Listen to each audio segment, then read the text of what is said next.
She left me saying, "I am looking for thrilling feelings." "You never got it," she said, her voice low but laced with frustration. "I didn't want just a life, Matt. I wanted more. I wanted passion, excitement, something real." And Brandon, "Don't." I cut her off, my voice sharp and unyielding.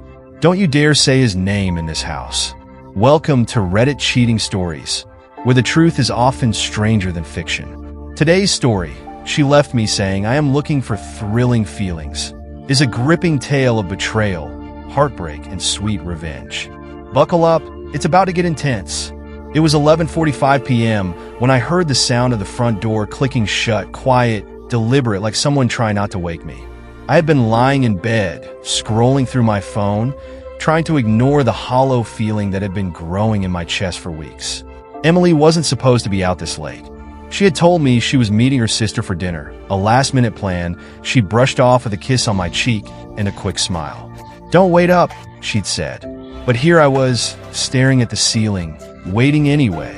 When I heard her footsteps in the hallway, I stayed perfectly still, my body tensing with something I couldn't quite explain.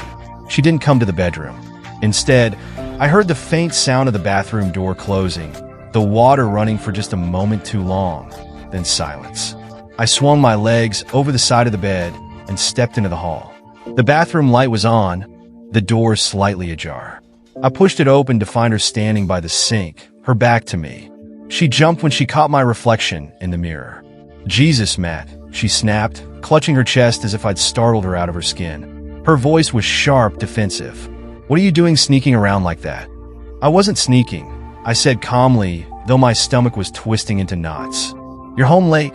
Her face flushed as she grabbed a towel and patted her neck, her hands moving just a little too quickly. "Yeah, dinner ran over. We had drinks after. You know how my sister gets when she's chatty?" She smiled, but it didn't reach her eyes. I leaned against the doorframe, crossing my arms. "Your sister called me tonight?" Emily froze for just a fraction of a second, so quick I might have missed it if I hadn't been watching her so closely. "But it was there." "What?" she asked, her tone forced and light. "She was looking for you. Said she hadn't seen you in over a week." Her expression flickered. Surprise, panic, before she quickly masked it with a laugh. "Oh, for crying out loud. She probably got the days mixed up.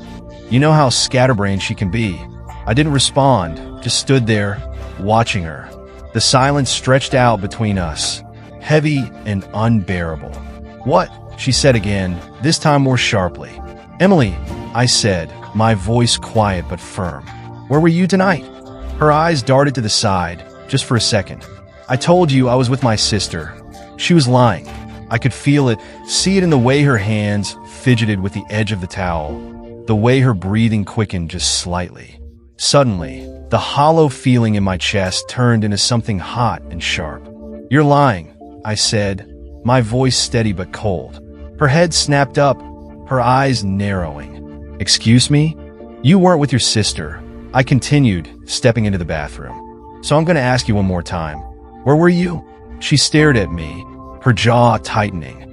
For a moment, I thought she was going to tell me the truth. But then she rolled her eyes and shoved past me. "Jesus, Matt, you're being ridiculous," she said, storming down the hall. I followed her, my heart pounding. "I'm not letting this go, Emily. You're going to tell me the truth." "Or what?" she snapped, spinning around to face me.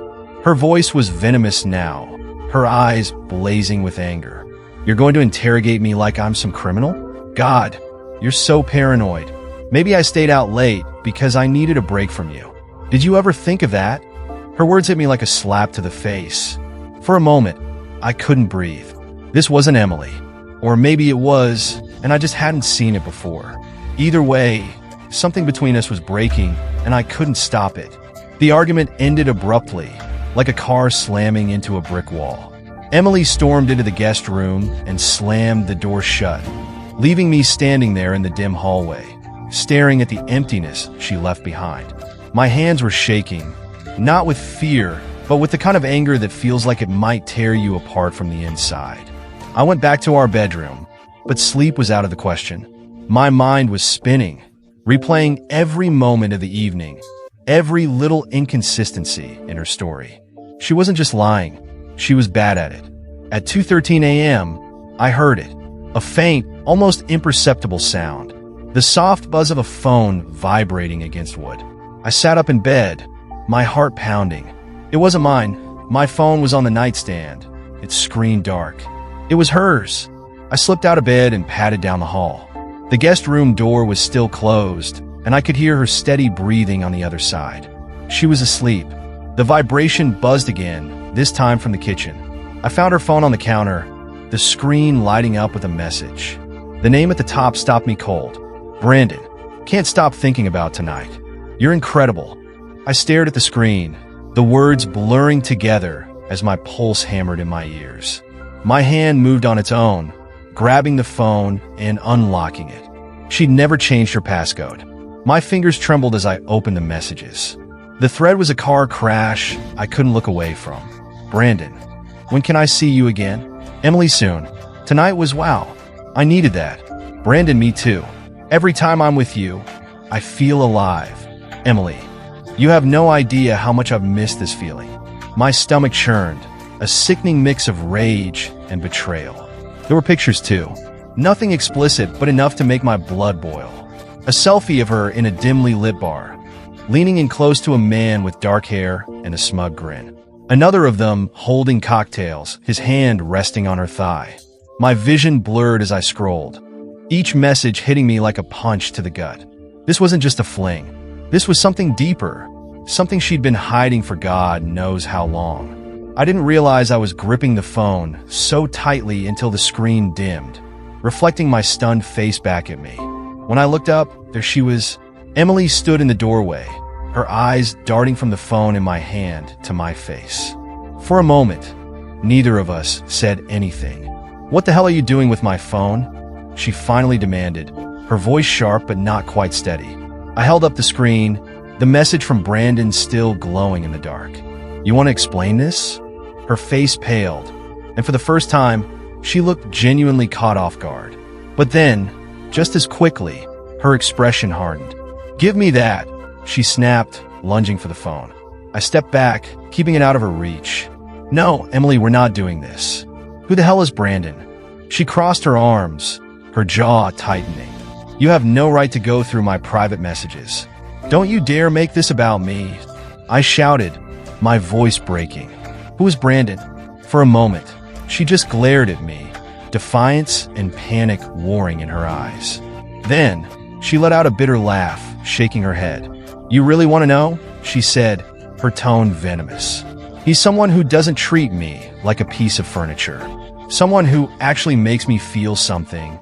Her words hit like a sledgehammer. Feel something? I repeated, my voice barely above a whisper. So what? I'm just what?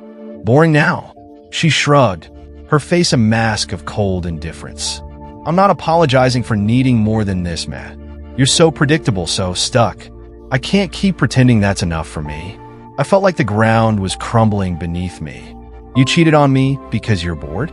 Are you even hearing yourself right now? Her lips curled into a cruel smile. At least Brandon knows how to live. Something inside me snapped. I hurled her phone across the kitchen, watching it shatter against the tile floor.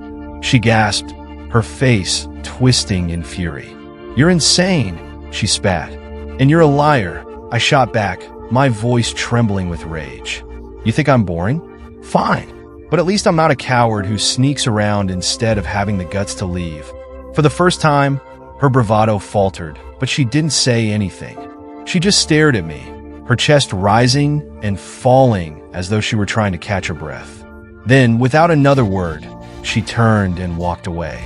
The slam of the guest room door echoed through the house, leaving me standing there in the wreckage of everything I thought I knew. The morning light felt intrusive, too sharp, too bright for the chaos that had unraveled in the night. I hadn't slept. I sat at the kitchen table, staring at the shards of her phone scattered across the floor. Emily's words played on a loop in my head, each one cutting deeper than the last. She hadn't come out of the guest room. I wasn't even sure if she was still in the house.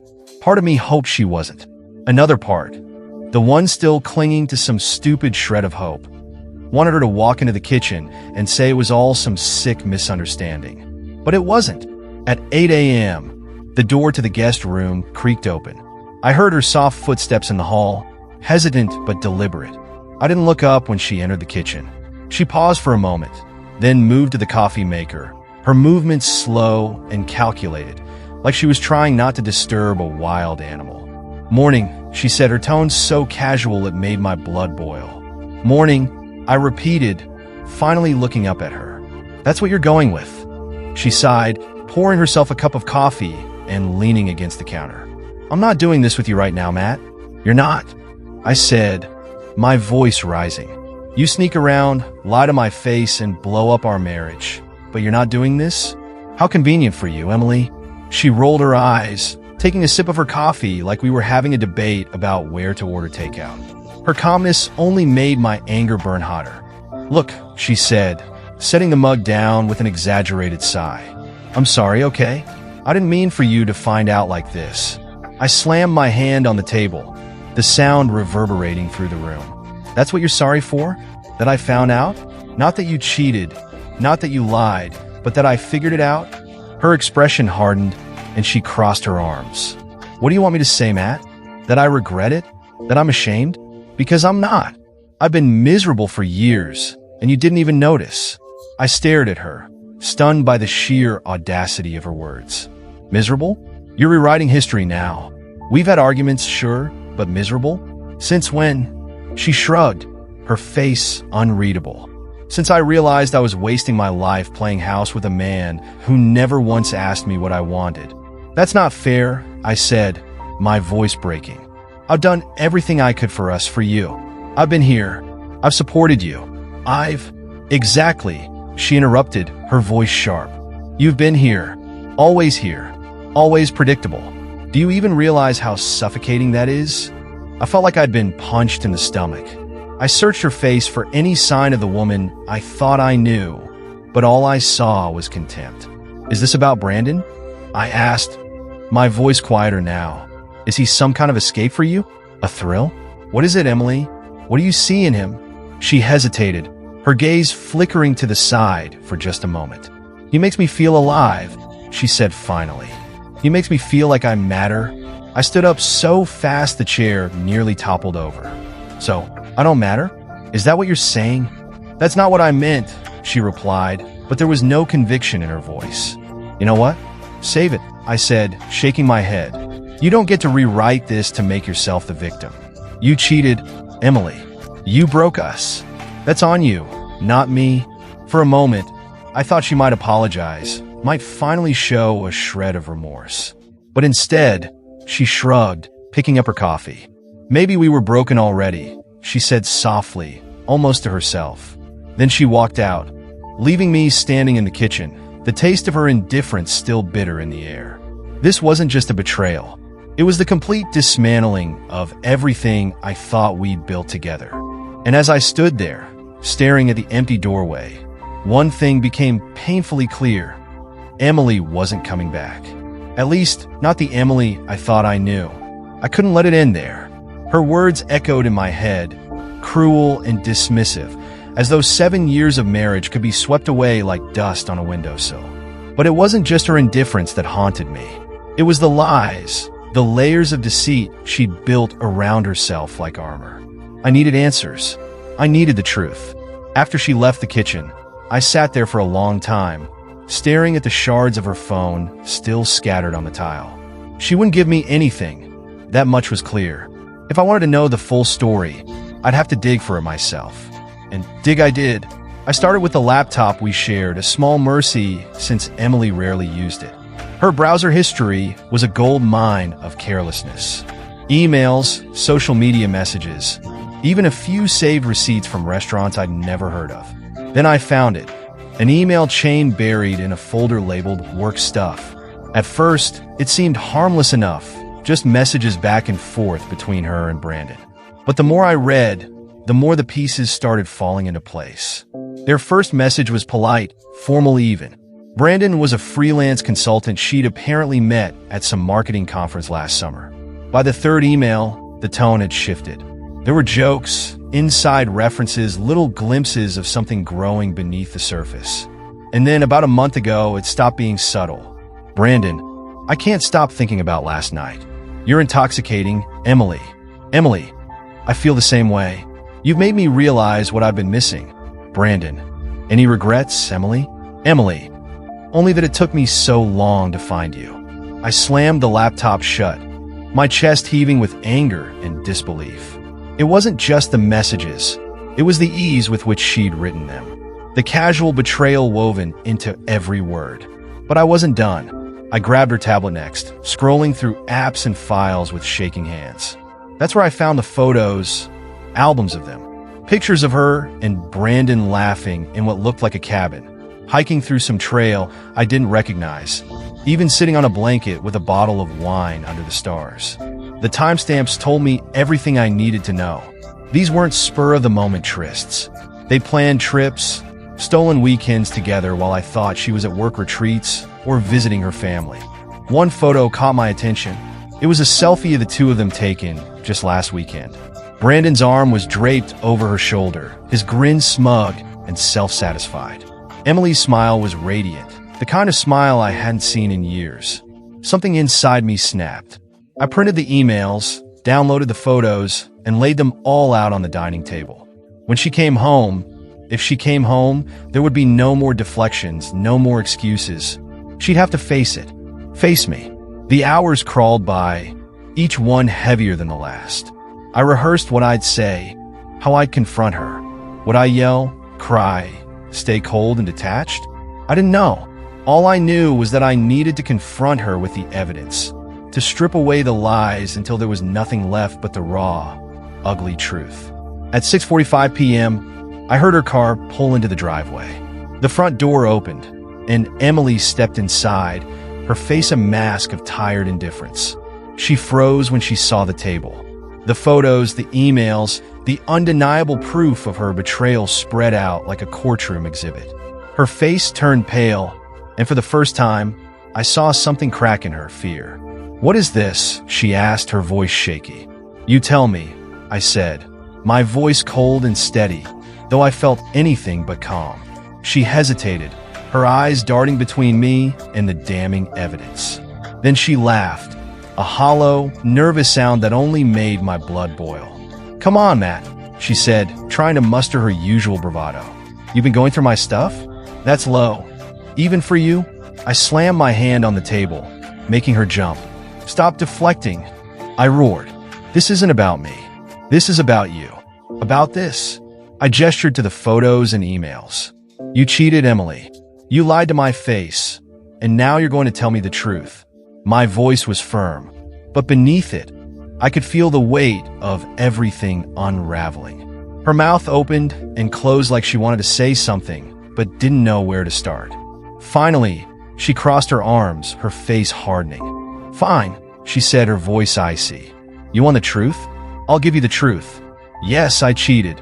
Yes, I lied. And you know what? I don't regret it." Her words hit me like a sledgehammer, but she wasn't done. "I've been dying in this marriage, Matt. You're so safe, so predictable. Brandon makes me feel alive in ways you never could. I deserve that. I deserve to be happy." I stared at her, my hands trembling with anger and heartbreak. "You deserve to be happy?" I said, my voice shaking. "At what cost, Emily? At the cost of our marriage? At the cost of my sanity?" She shrugged, as if the answer didn't matter. "Maybe this marriage was a mistake," she said quietly. The air left my lungs. Her words were a death knell, the final blow in a fight I hadn't realized I'd already lost. "Then leave," I said, my voice breaking. "If that's how you feel, just go." She stared at me for a long moment, her expression unreadable. Then, without a word, she turned and walked to the bedroom.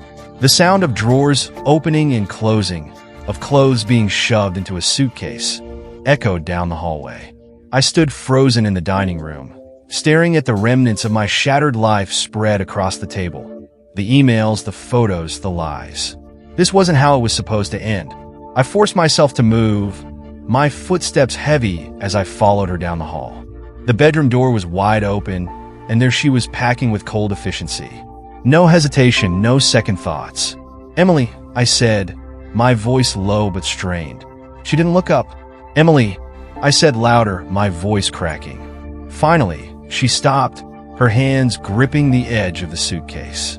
She turned to look at me, her face unreadable, but her eyes sharp, calculating. "What do you want, Matt?" she asked, her tone clipped. "We've said everything there is to say." "Don't give me that," I snapped, stepping into the room. "You can't just walk away like this. 7 years, Emily, 7 years. And you're throwing it all away without a second thought." She let out a sharp, humorless laugh. "Don't act like this came out of nowhere. We've been broken for years. You just didn't want to see it. That's bullshit and you know it," I shot back. "If things were so bad, why didn't you talk to me? Why didn't you try instead of running to Brandon?" She sighed, running a hand through her hair. "I did try, Matt. For years I tried, but nothing ever changed. You were too busy playing the perfect husband to notice how unhappy I was. I felt like the air had been sucked out of the room. I was trying to build a life for us," I said quietly, "to make sure we had everything we needed." She rolled her eyes, her expression filled with frustration and contempt. "You don't get it? You never got it," she said, her voice low but laced with frustration. "I didn't want just a life, Matt. I wanted more. I wanted passion, excitement, something real. And Brandon, don't." I cut her off, my voice sharp and unyielding. "Don't you dare say his name in this house." She smirked, that cruel twist of her lips that once felt playful, but now cut like a blade. "What? Does it hurt too much?" Poor Matt, always the victim. Something inside me snapped. "You think this is a game? That you can just blow up our marriage and walk away like it's nothing?" She grabbed another handful of clothes, shoving them into her suitcase with deliberate indifference. "I'm not doing this with you," she said flatly. "This isn't about you, Matt. This is about me. I'm not going to apologize for wanting more than this." "More than this," I repeated, gesturing around the room. "What does that even mean, Emily? We had a good life. We had plans, a future. And you just what? Threw it all away because you were bored?" She zipped the suitcase with a sharp motion and turned to face me, her eyes blazing. "Yes, Matt, I was bored. I was suffocating. And Brandon," she paused, watching my expression harden. "He showed me what life could be like. I'm not going to apologize for that." For a moment, I couldn't speak. The words were there, burning on my tongue, but the sheer audacity of her confession broke something in me. "Then go," I said finally, my voice cold and even. "If that's how you feel, go. But don't think for a second you're walking away from this clean. Everyone will know what you are, what you did." For just a moment, her face flickered with something like fear. But then she straightened, lifting her chin defiantly. "Say whatever you want," she said, grabbing her suitcase and brushing past me. "I'm not staying in a dead marriage just to save face." She made it to the front door before I spoke again, my voice cutting through the silence like a blade. "You'll regret this, Emily," I said, my hands clenched in a fist at my sides. She paused, her back to me, but didn't turn around. "Maybe," she said quietly, "but at least I'll feel something again." And just like that, she was gone. The door clicked shut behind her, leaving the house in a silence so deep it felt suffocating. I sank onto the couch, my head in my hands, as the weight of it all came crashing down. She wasn't coming back, and for the first time, I didn't want her to. The hours dragged by like centuries after Emily left. The house felt cavernous, echoing with memories I didn't want to face. Everywhere I looked, there were reminders of her. Her favorite coffee mug still sat on the counter. Her throw blanket lay draped over the couch. Even her faint perfume lingered in the air, taunting me with its presence. I couldn't sit still. Every time I tried, my mind replayed her words. "At least I'll feel something again." Each syllable cut like a shard of glass, embedding itself deeper into my chest. Around 9 p.m., there was a knock at the door. I froze. Emily. Could she have come back? Maybe she'd had second thoughts, realized what she'd done, and wanted to fix things. Against my better judgment, hope bloomed in my chest. I nearly sprinted to the door, yanking it open with more desperation than I cared to admit. But it wasn't Emily. It was him, Brandon. He stood there with his hands stuffed casually in his pockets, a smug smirk plastered across his face. He looked exactly like his photos. dark hair, a designer jacket, and that infuriating, self-assured arrogance that made my blood boil. "What the hell are you doing here?" I barked, stepping into the doorway to block him from coming inside. "Relax," he said, holding up his hands as though I were the unreasonable one. "I'm not here to start trouble." "Then why the hell are you here?" I snapped, my voice rising. He shrugged, his smirk widening. "I figured I'd do you a favor and clear the air. You deserve to know what's really going on. You think I don't already know?" I spat, my hands balling into fists at my sides. "I know everything, Brandon. You're just a shiny new toy she's using to distract herself. You think you're special? You're just a phase." For a moment, the smirk dropped from his face, but it returned just as quickly, more venomous this time. "A phase?" he scoffed. "Sure didn't feel like a phase last weekend. When she was wrapped around me, I saw red. Before I even realized what I was doing, my fist connected with his jaw. The sound was sickening, a mix of bone and cartilage giving way. Brandon stumbled back, clutching his face, his eyes wide with shock and fury. "You son of a," he started, but I cut him off, stepping forward and jabbing a finger at his chest. "Get off my property before I do something I'll actually regret," I growled, my voice low and dangerous. He held his ground for a moment, glaring at me with blood trickling from the corner of his mouth. Then he laughed, shaking his head like I was some pathetic joke. "You really don't get it, do you?" he said, his voice dripping with contempt. "She's done with you, man. She's been done for a long time. I'm just the guy who had the balls to give her what she wanted." I didn't respond. Couldn't. The weight of his words was suffocating, but I refused to let him see it. He stepped back, adjusting his jacket with a wince. "You should have seen this coming," he said, his tone almost pitying now. "Emily's too much woman for a guy like you. But hey, thanks for keeping her warm until I came along." I slammed the door in his face, my chest heaving with fury. I stood there for a moment, my hand gripping the doorknob, so tightly it hurt, before I turned and walked back into the living room. Every part of me wanted to smash something, to break the silence with my anger. But instead, I sank onto the couch, my head in my hands, trying to make sense of it all. Why had he come here? To gloat? To push me over the edge? Or maybe, just maybe, because he knew Emily wasn't as done as he claimed. One thing was certain, this wasn't over. Not yet. I didn't sleep that night. After Brandon's visit, the rage in my chest refused to settle, simmering like a pot ready to boil over. But underneath the anger was something worse, doubt.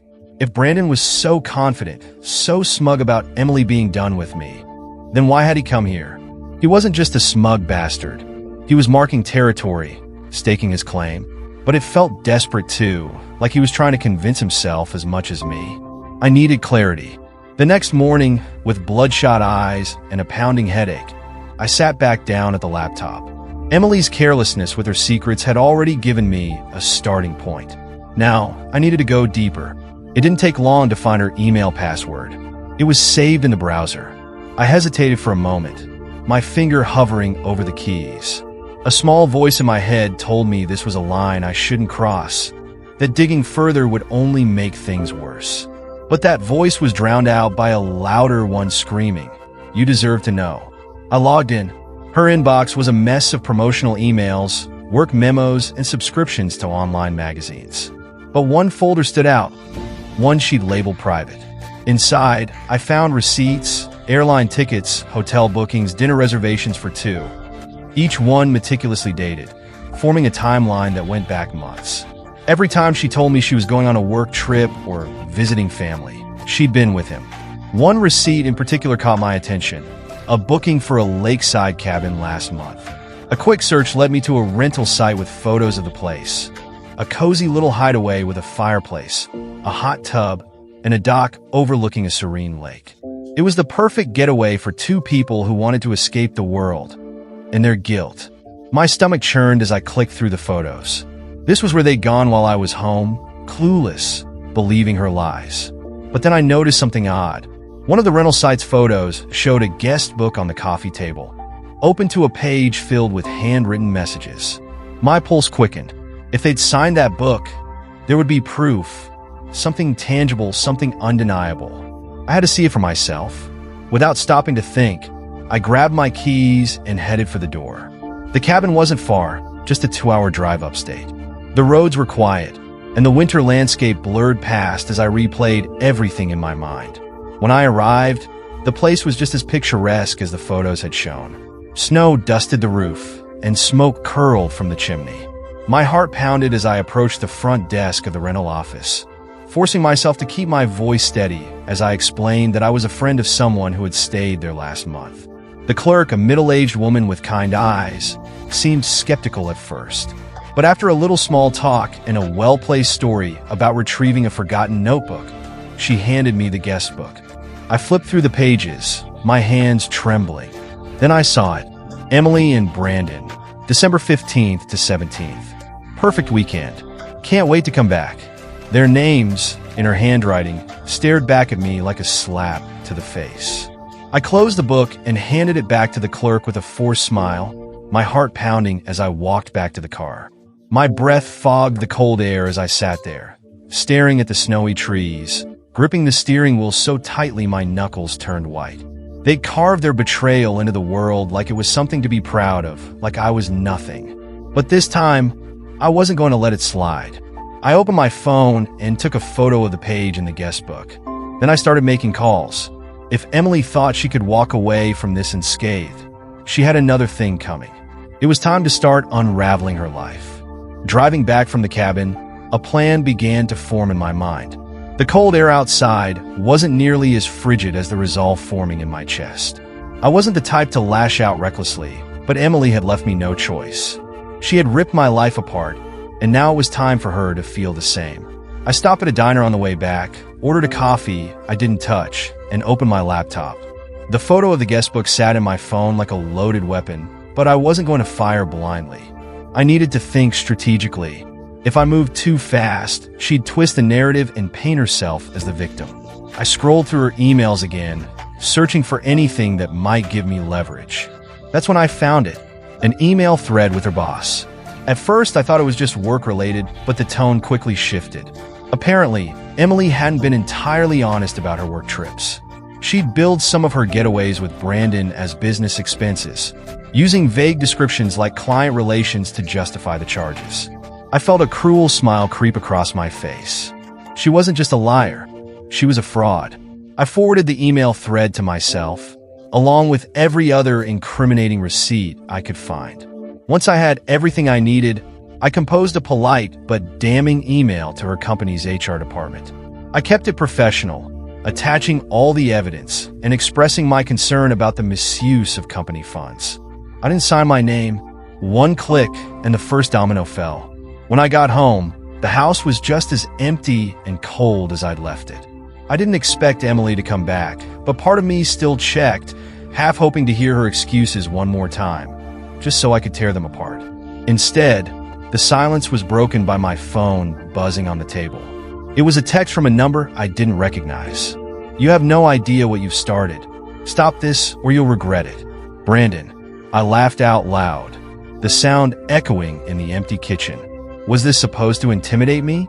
The man who'd slept with my wife, lied to my face, and then showed up at my door like he owned the place now wanted to play the victim? I didn't reply. Instead, I saved the message as evidence. He'd just given me more fuel for the fire. But I wasn't done. I scrolled through Emily's social media accounts next, combing through her friends list. That's when I found her parents. We'd never been especially close, but they'd always seemed decent, old-school people who valued honesty and family. It didn't take much to draft an email to her mother, attaching a few choice photos from Emily's tablet and a brief explanation of what had happened. I didn't need to say much. The evidence spoke for itself. By the time I hit send, it was late and exhaustion was creeping in. But I didn't stop. If Emily thought she could walk away from this with her life intact, she was sorely mistaken. She had torn mine apart. Now it was her turn. The fallout began the next morning. I was sipping my coffee, trying to brace myself for another day of picking up the pieces, when my phone buzzed with a call. I almost didn't answer. It was a number I didn't recognize, but curiosity got the better of me. "Hello," I said, my voice rough. "What the hell did you do, Matt?" It was Emily. Her voice was sharp, frantic in a way I hadn't heard before. Not angry, not indignant, panicked. Scared. What are you talking about? I asked, feigning ignorance. Don't play dumb, she snapped. My boss just called. HR is investigating me for fraud. You. She cut herself off, her breathing ragged. You did this, didn't you?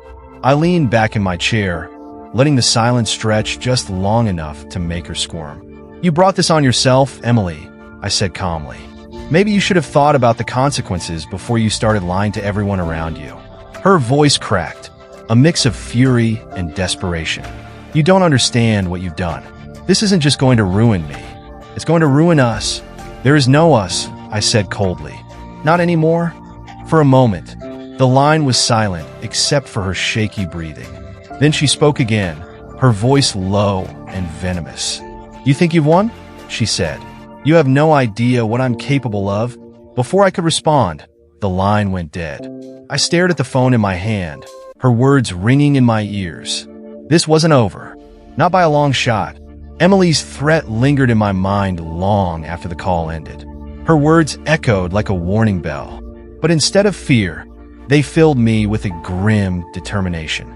If she thought she could intimidate me into backing down, she was sorely mistaken. I spent the morning tightening my defenses. I forwarded Brandon's threatening text to my lawyer. Well, the lawyer I'd called that morning after finally accepting that this marriage was beyond repair. Divorce wasn't just inevitable, it was necessary. By midday, the storm Emily had warned about began to unfold. My phone buzzed with another unknown number. This time, I didn't hesitate to answer. Matt, the voice on the other end said, clipped and businesslike. This is Frank Daniels, HR Director at Emily's firm. I believe you contacted us yesterday regarding certain irregularities. The calmness in his tone was unnerving. That's correct, I replied, matching his professionalism. I wanted to inform you that we've begun an internal review. While I can't disclose specifics, I assure you that we take these matters very seriously. However, I do need to ask, do you have any additional information that might be relevant? I hesitated for a moment. Part of me felt vindicated knowing Emily's carefully constructed web of lies was unraveling. But the other part couldn't help but feel the weight of what I'd set in motion. This wasn't just about me anymore. It was about the person she'd become and the fallout she'd face. I provided everything I have, I said finally. If I find anything else, I'll let you know. Understood, he said curtly before hanging up. I set the phone down and exhaled slowly. The pieces were moving, and Emily was losing control of the board. That evening, the inevitable happened. A car pulled up in the driveway, and I heard the sharp, frantic knock at the front door. I knew who it was before I even looked. Emily stood there, her face pale but her eyes blazing with fury. She was dressed sharply, as if trying to cling to some semblance of power. But the cracks in her armor were impossible to miss. Are you happy now? She demanded, stepping inside without waiting for an invitation. Happy? I asked, leaning against the doorframe. Not even close. But I'm getting there. She threw her hands up in exasperation. Do you have any idea what you've done? HR suspended me today, without pay. They're talking about bringing in external auditors, Matt. Auditors? Good, I said simply, crossing my arms. You deserve it. Her mouth fell open, disbelief flashing across her face before it twisted into something darker.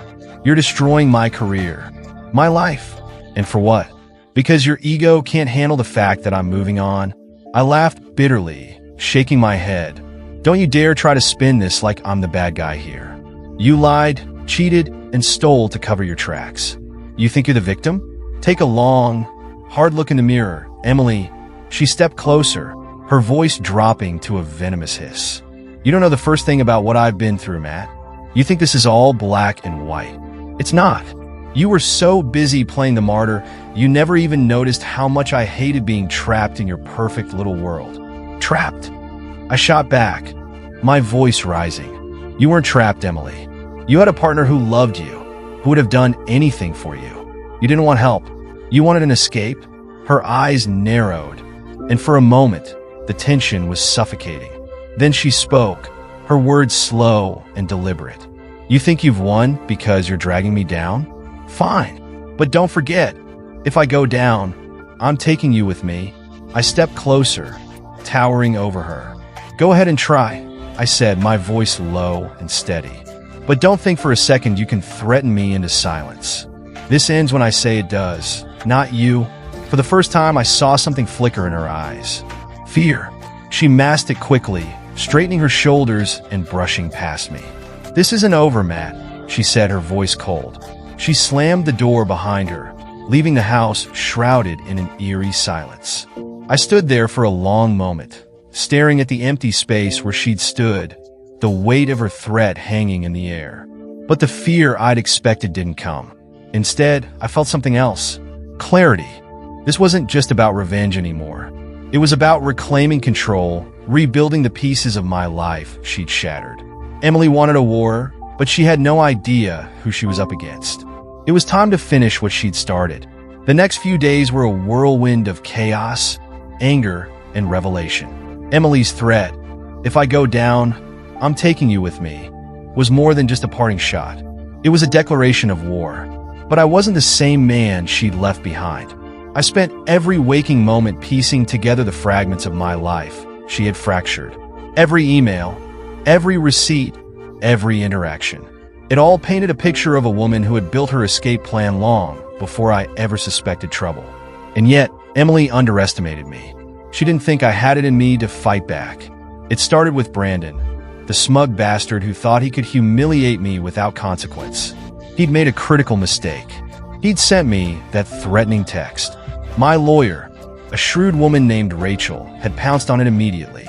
"This is harassment," she said, leaning back in her chair with a satisfied smirk.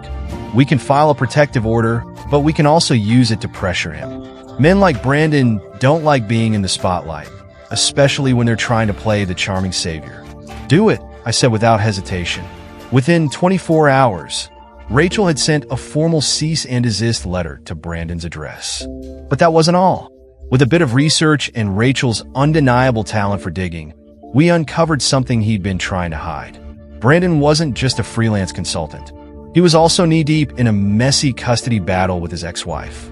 He had painted himself as a model father in court documents, claiming he lived a life of integrity and stability.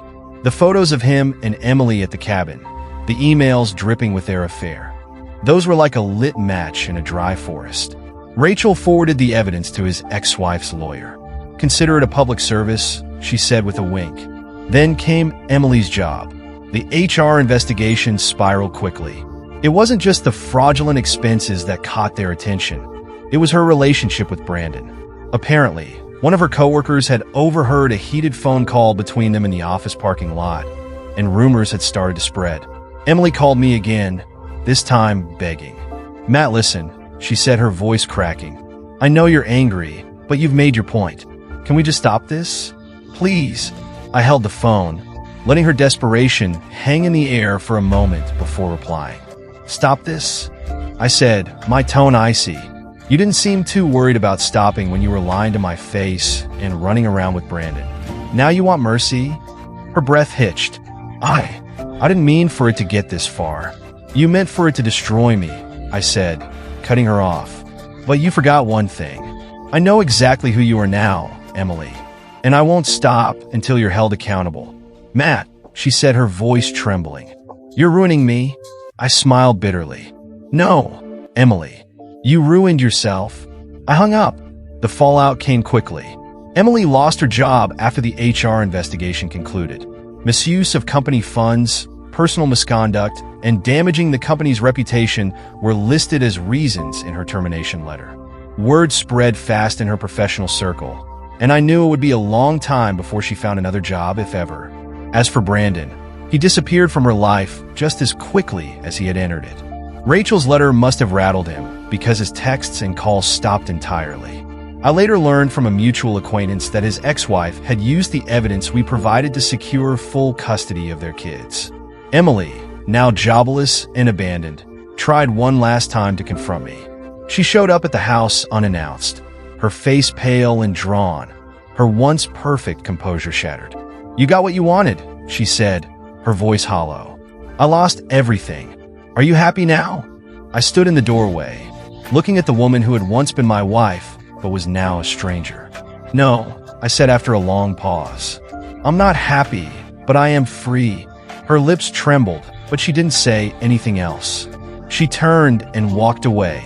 Her shoulders slumped, the weight of her choices finally bearing down on her. As I closed the door, a strange calm settled over me. The war she'd started was over, and I'd come out the other side. Emily had wanted to feel alive. Now, she was left with nothing but the consequences of her actions. And for the first time in weeks, I felt at peace. The silence in the house was deafening after Emily's departure. But for the first time, it wasn't oppressive. It was the kind of silence that signals a storm has passed. The wreckage was still there. Memories, anger, betrayal. But the chaos she'd left in her wake no longer consumed me. I sat at the dining table, the same place where I'd first confronted her with the photos and emails, and stared at the blank piece of paper in front of me. It was time to figure out what came next. The lawyer had been clear. The divorce would take months to finalize, especially with the financial mess Emily had created. But Rachel was optimistic. With the evidence we had, I'd walk away with most of what mattered.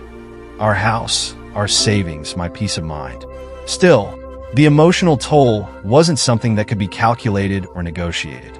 The betrayal, the lies, the years I'd poured into our marriage, they didn't just disappear because she was gone. But I wasn't going to let her haunt me anymore. Over the next few weeks, I started reclaiming my life. The first thing I did was pack up every trace of her that remained in the house. Her clothes, her books, even the ridiculous live, laugh, love sign she insisted on hanging in the kitchen. It all went into boxes. I donated most of it, but I kept one small box of mementos. Not because I wanted to hold on to her, but because I needed to remind myself of the lessons I'd learned. Emily wasn't the person I thought she was, but I wasn't the person I'd been when I let her walk all over me, either. Next, I reconnected with old friends, people I'd pushed away during the marriage because Emily always made it seem like I didn't need anyone else. My best friend, Mike, was the first to come over, a six-pack in hand, and no shortage of insults for Brandon. "I can't believe you didn't deck that guy sooner," he said, cracking open a beer and shaking his head. "Oh, I did," I replied with a smirk. You should have seen the look on his face. Mike burst out laughing, and for the first time in weeks, I found myself laughing too. The most surprising change came at work. For years, I'd been stuck in a rut, going through the motions, focusing on the paycheck rather than the purpose. But with everything that had happened, I started throwing myself into my projects with a new kind of energy. One afternoon, my boss called me into his office. "Matt, whatever's gotten into you lately, keep it up," my boss said, handing me a folder. "I'm putting you in charge of this account. Big client, big opportunity. Don't screw it up." I left the office that day feeling lighter than I had in years. I wasn't just surviving, I was thriving. Then one day the phone rang. It was Emily's mother. "Matt," she said, her voice hesitant, "I know I'm probably the last person you want to hear from, but I just wanted to say I'm sorry." "For what?" I asked, my voice guarded. "For everything," she replied. "I didn't raise her to be like this. I don't know what happened to her, but I want you to know that we don't condone what she's done. If there's anything you need, anything at all, you let me know." I didn't know what to say. The anger I'd felt toward Emily's parents for enabling her had been gnawing at me for weeks. But in that moment, it melted away. They weren't the ones who had betrayed me. "Thank you," I said finally. "That means a lot." After we hung up, I sat in silence for a while, letting her words sink in. It was strange. Emily's betrayal had fractured so many things, but it had also revealed unexpected allies. By the end of the month, the house felt like mine again. I painted the walls, rearranged the furniture, and bought a new bed, one that didn't carry the weight of her absence. On a whim, I took a weekend trip to the mountains. It was the kind of thing Emily would have hated. No itinerary, no fancy restaurants, just me, a backpack, and the quiet solitude of nature. Sitting by the campfire that night, staring up at the stars, I felt something I hadn't felt in a long time. Hope. I wasn't fully healed, and I knew I wouldn't be for a while. But I was moving forward one step at a time. Emily had left me searching for thrilling feelings, but I'd found something better, peace. And for the first time in years, I was looking forward to what came next. Months passed, and the chaos that Emily unleashed finally began to settle into something resembling closure. The divorce was finalized without much fanfare. She fought for the house, our shared savings, even for the car she barely used. But in the end, the evidence I had, and her own guilt, left her with little leverage.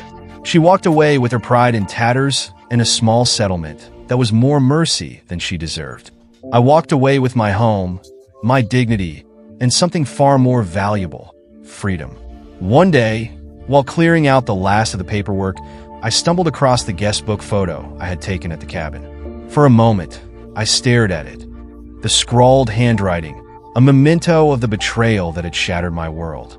I held the image over the trash can, ready to toss it away, but I stopped. Instead, I tucked it into the box of mementos I'd kept, not as a reminder of pain, but as a testament to how far I'd come. I wasn't the same man who had stood in that kitchen, shattered and betrayed. I had rebuilt myself from the ground up. Emily tried to contact me a few times after the divorce was finalized: emails, texts, even a voicemail once. In one message, she wrote, "I'm sorry. I know that doesn't fix anything, but I needed to say it. I hope you find happiness, Matt." Truly, for a moment, I considered responding. I thought about the years we'd shared, the love I thought was real, and the person I used to believe she was. But then I deleted the message. She was no longer a part of my story. Life moved on, as it always does. The house that once felt like a prison now felt like a sanctuary. My career flourished in ways I hadn't anticipated, and I even started seeing someone.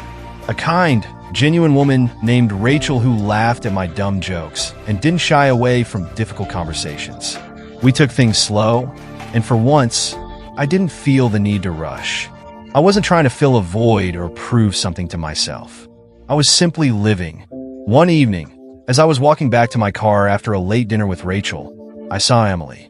She was sitting alone at an outdoor cafe, a glass of wine in front of her, her face drawn and tired. She didn't see me, and I didn't stop.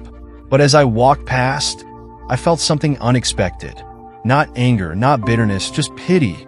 She had spent so much time chasing thrilling feelings that she'd forgotten how to build something lasting. And now, it seemed, she was reaping the rewards of her choices. That night, as I sat by the fireplace with Rachel, I told her everything. About Emily, about Brandon, about the war I had waged to reclaim my life. She listened quietly, her hand resting on mine, her eyes full of understanding. When I finished, she smiled softly. "You're stronger than you realize, Matt," she said. For the first time in what felt like forever, I believed it. I had lost everything, but in the end, I gained something far more important: myself. And that was enough. Sometimes losing everything is the only way to truly find yourself.